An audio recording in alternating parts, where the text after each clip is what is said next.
In this quick video, I'm going to show you how to operate any portable oxygen cylinder so you can administer oxygen to yourself or to someone else. It's fairly simple to do. I want to show you how to use the flow meter that you have to use with it. I want to show you how to read how much oxygen is left. I want to show you how to change the liters that's on it. And I'm also going to show you how to put the cannula onto the flow meter. And then I want to show you any little safety tips that you need to do. So the first thing, I got two E-size cylinders. They're fairly large, hold about 3,000 psi's of oxygen on it. And these are full, both of them are full. So this is called the flow meter. So what you're going to need is your flow meter, of course your little oxygen wrench, your cannula. All right, for whatever reason, if you do not have the wrench or you've lost it, the only thing you have to use, you can use pliers. That will also work, which is fine. That you can use that to actually turn it left and right. Just make sure you do it properly and that you make sure it's fully off when you remove it. All right, so what we're going to do is go ahead and remove our flow meter, and we're going to go ahead and set it onto the one that we're actually going to use. Okay. All right, and then from here, you want to line up the 2 mil prongs that's right here where my thumb is. You're going to line those up to the 2 female here, and of course there's a large one there. The metal in the center goes into there, and the best way to line it up is to look down on it, and it'll be like a little snug fit, and you should feel it as it's connecting. All right, and then we're just going to go ahead and tighten it up with our oxygen wrench. So we're going to get our little tool.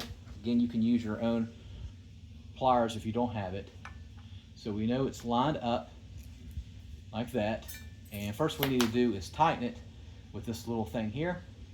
And what you're going to do is you're going to go counter-clockwise like this.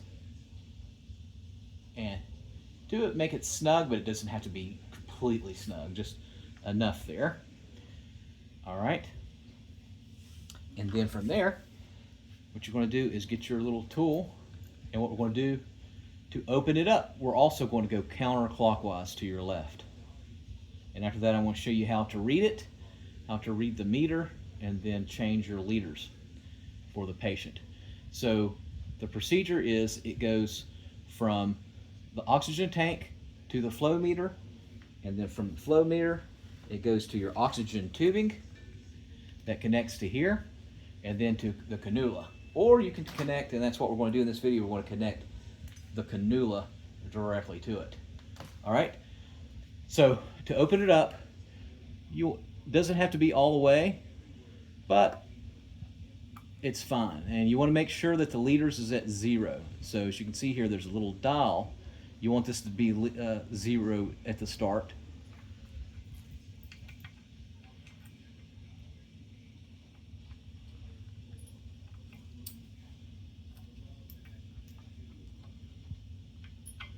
That should be good. That should be opened up enough.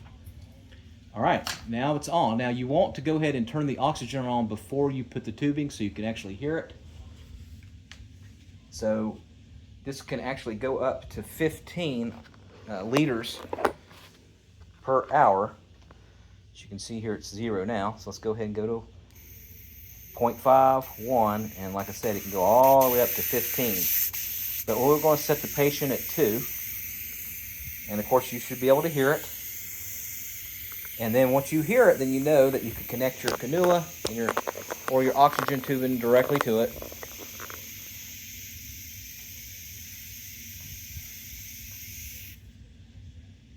And it works just like a regular oxygen machine that you have at home. And then of course the cannula, and then you want to make sure you can feel the oxygen coming out. Yeah, I can feel it coming out. So we're good. So we're at 2 liters. And then right here shows how much is left.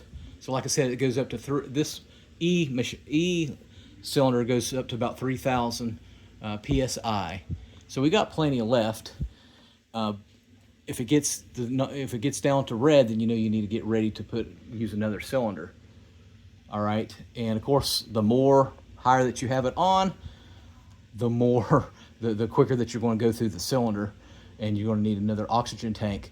I'll put a link, or I'll put in the description where you can, all the details about this, but also where you can know how much oxygen that you have left, depending on how much liters you're using per hour.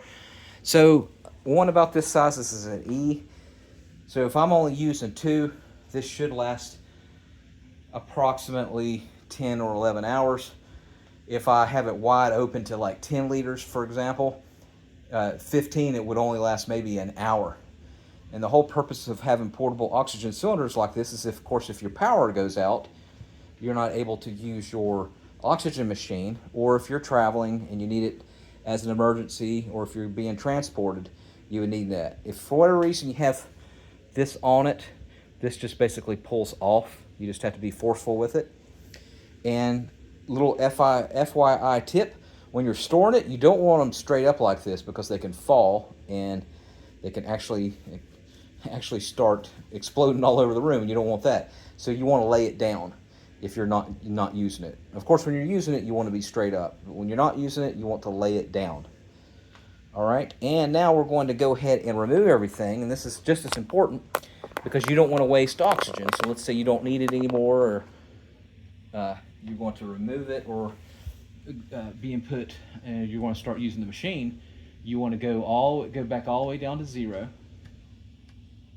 Okay, and then from here, you want to slowly go clockwise to your right this time to tighten it up.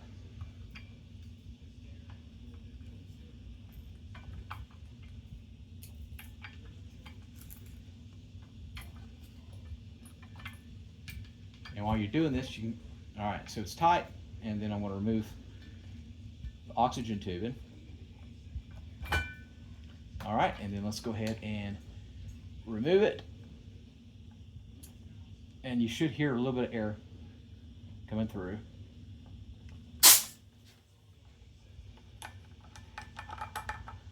And that's how you remove it. All right, thank you so much for watching, and make sure you subscribe.